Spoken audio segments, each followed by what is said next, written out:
There is a fire that burns in all of us at some point in our lives. It is ignited by betrayal, by disrespect, by a deep and personal injustice. It is the primal, all-consuming desire for revenge. Someone takes what is yours, your idea, your trust, your peace of mind. They leave you with a wound, and your mind immediately begins to write a story of retaliation. We imagine the perfect comeback, the moment of confrontation, the day they finally get what they deserve. In these mental rehearsals, our revenge is righteous, clean, and satisfying. But the reality of revenge is rarely so simple. More often than not, the path of vengeance is a trap. It promises closure, but it delivers a cage. It promises to hurt them, but it ends up consuming you. So, what is the alternative? Do we simply forgive and forget? Do we turn the other cheek and allow injustice to stand? Not at all. The great philosophers of history, from the Stoics of Rome to the strategists of the East, understood that the powerful energy of anger and the desire for justice is not something to be suppressed, but to be mastered. Today, we will explore this art.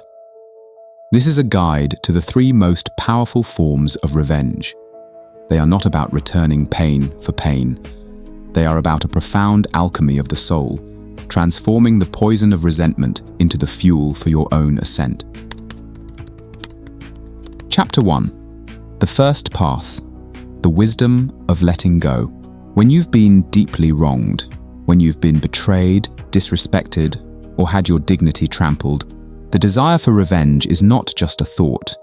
It's a primal, burning fire. It's a completely natural human response. It's a cry for justice from the deepest part of your soul. Your mind begins to race, replaying the offense, imagining the perfect moment of retaliation where the scales are finally balanced. We believe this fire will forge our victory. But what if, more often than not, it's a fire that only consumes the person who tends to it? Before we talk about solutions, let's first be honest about the true nature of this path. Let's explore the profound and often hidden trap of hatred. Imagine a talented graphic designer. Let's call him Alex. He pours months of his creative energy into a groundbreaking campaign concept. A charismatic but less talented colleague, Marcus, sees the brilliance of the idea, subtly steals key elements, presents them as his own in a major meeting, and gets a huge promotion that should have been Alex's. The injustice is staggering. Alex is consumed with a righteous desire for revenge. He makes it his secret mission to expose Marcus. He spends his days watching him, documenting his every minor mistake. He spends his nights scrolling through his social media, looking for ammunition. His own projects, once a source of joy, now feel like a distraction from his real work. The silent, all-consuming war against Marcus. And what happens? Marcus, buoyed by his new position and either oblivious or indifferent to Alex's subtle attacks, continues to thrive. He's busy, he's successful. But Alex is falling apart. His work quality plummets because his focus is fractured. His creativity dries up, replaced by the bitter acid of resentment. His relationships at home become strained because he is emotionally absent. His mind always fixated on the injustice. 6 months later, Marcus is leading a new division, and Alex is the one who receives a formal warning for his declining performance. In his quest to make his enemy pay, he failed to notice the price he was paying himself. He didn't harm his target, but he successfully sabotaged his own career, his own creativity, and his own peace of mind. This is the devastating trap of holding on. The Stoic philosopher Epictetus revealed the mechanism of this trap 2,000 years ago. He said, "Any person capable of angering you becomes your master. He can anger you only when you permit yourself to be disturbed by him. In his quest for revenge, Alex made Marcus the master of his life. His focus, his energy, his emotions, they all belong to Marcus now. The hatred that he thought was his weapon was actually a chain, and he was holding the other end, shackling himself to the very person he wanted to defeat. So, the first and most powerful form of revenge is not an act of aggression against another. It is a profound act of liberation for yourself. It is the wisdom of letting go. This is not a weak surrender. It is the ultimate strategic move to reclaim your power, your focus, and your life. It is the first, most critical step because it declares to the world, and more importantly, to yourself, you no longer have any power over me. Chapter 2. The second path, the alchemy of anger. Once you have let go of the paralyzing grip of hatred, you are left with a powerful, raw energy. Anger, in its raw form, is an incredible source of fuel. Most people use this fuel for destruction. The wise person uses it for creation. This is the second, more active form of revenge, transforming the energy of your anger into the fuel for your own growth. Friedrich Nietzsche, a philosopher who understood the power of struggle, believed that our wounds can become our greatest catalysts. He wrote, "That which does not kill us makes us stronger." This is the principle of emotional alchemy, taking the poison of an injustice and transmuting it into the medicine of personal ambition. When you are wronged, your body enters a state of heightened arousal. Adrenaline flows, your focus narrows, your energy spikes. This is a survival response. You can channel this intense energy into confrontation and destructive conflict. Or you can channel it into a laser-focused pursuit of your goals.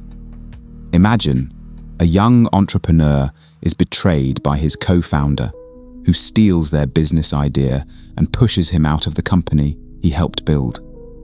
The desire for revenge is immense. He could spend years in costly lawsuits, driven by hatred. Instead, he chooses the path of alchemy. He takes all the furious, sleepless energy, all the feelings of betrayal and injustice, and pours it into a new project. He works with a singular, ferocious focus that he has never had before. The memory of the betrayal is no longer just a painful wound. It is a constant reminder of what's at stake. It becomes his why. 2 years later, his new company is more innovative, more successful, and more respected than the one he was pushed out of. He didn't destroy his enemy. He simply made him irrelevant by becoming more successful. This is the key. Give your anger a job. Give it a constructive purpose. Is it to master a new skill? To build a better product? To achieve a level of fitness you never thought possible? When you channel your anger into self-improvement, you are not just building a better life.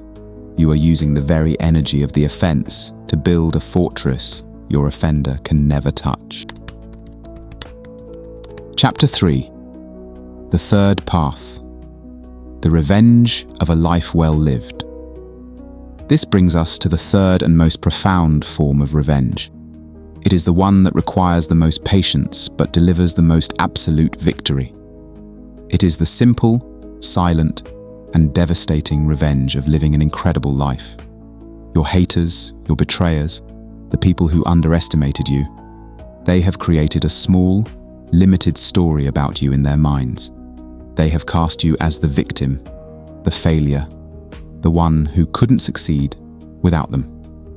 The ultimate revenge is not to argue with their story, but to write a completely new one.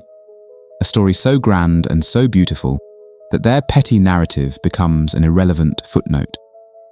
The Eastern sage Confucius taught the principle of perfecting one's own character, regardless of the chaos of the world. A quote attributed to his philosophy says, The superior man does not compete. He is courteous, but does not quarrel. He is sociable, but does not form cliques. The superior person is too busy building their own world to be concerned with the petty competitions of others. This isn't about showing off your success. It's about becoming so absorbed in your own growth, your own joy, and your own purpose that the person who hurt you ceases to matter. Their opinion, their fate, their very existence becomes a matter of complete and total indifference. This, and not hatred, is the true opposite of love. Indifference is the sign that you are truly free. Let's say a woman is left by a partner who tells her, "You'll never be anything without me." For a time, she is devastated. Her initial impulse is to prove him wrong for him, to post glamorous pictures online, to rush into a new relationship, to make him see what he lost. But then she shifts to the third path. She stops performing for him and starts building for herself. She goes back to school. She finds a passion she had long forgotten. She builds deep, authentic friendships. She travels. She learns to be happy on her own. 10 years later, she is a successful, confident, and deeply joyful person. She hasn't thought about her ex in years. One day, she hears through a mutual friend that he is struggling. She feels a brief, distant flicker of pity, but not triumph. His story is no longer a part of hers. Her revenge was so complete that she didn't even notice it happening. The victory of self-mastery. The three paths of intelligent revenge ultimately lead to the same destination. It is a place where the person who hurt you no longer has any power. By letting go of hatred, you cut the chain that binds you to them. By transforming your anger, you use their negativity as the raw material for your own positive creation. And by living a truly magnificent life, you make their chapter in your story so small and insignificant that it is no longer worth reading. In the end, the wisest philosophers knew that the ultimate victory is never over another person. It is, and always has been, over the undisciplined parts of ourselves. The real revenge is not in seeing them fall. It is in watching yourself rise.